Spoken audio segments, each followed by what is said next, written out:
جذبات ہی روح کا عکس ہوتے ہیں، انسان کی شناخت محض وجود سے نہیں کی جا سکتی۔ بادشاہوں کے کھیل کو اگر غلاموں کے انداز میں کھیلا جائے تو ہار ہی انسان کا مقدر بنتی ہے۔ آپ نے اپنی بری عادت کسی سے بیان نہیں کرنی، اپنے گناہوں پہ لوگوں کو کبھی گواہ نہیں بناتے، یہ آپ کے اور اللہ کے درمیان معاملہ ہے۔ تعلقات کی بنیاد احساس ہے، اور احساس ہمیشہ وہی کرتا ہے جو خود غرض نہیں ہوتا۔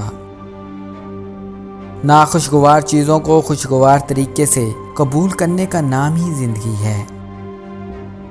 ہر آزمائش کے پیچھے اتنا بڑا صلہ ہوتا ہے کہ اگر تم جان لو تو کبھی شکوہ نہ کرو۔ صرف پھول اور درخت ہی نہیں، کبھی کبھار انسان بھی مرجھا جاتے ہیں۔ جب انسان ناراضگی ختم کرنے میں پہل کرتا ہے تو اس کا مطلب یہ نہیں کہ وہ غلط تھا، بلکہ مطلب یہ ہے کہ اسے انا سے زیادہ رشتے عزیز ہیں۔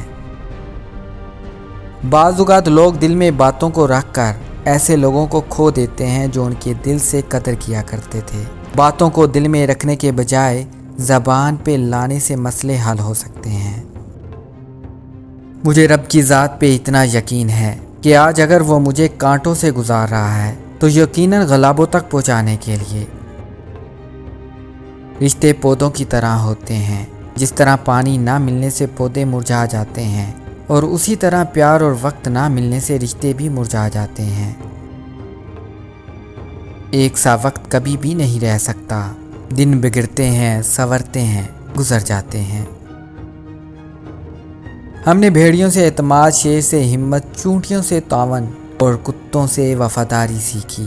سوال یہ ہے کہ انسان نے انسان سے کیا سیکھا؟ جو حصہ اللہ کا ہے وہ روح، جو حصہ اپنا ہے وہ عمل ہے، جو کیڑوں کا ہے وہ جسم ہے۔ انسان جب برائی کرتا ہے تو دائیں بائیں آگے پیچھے اچھی طرح دیکھ لیتا ہے، بس اوپر دیکھنا بھول جاتا ہے۔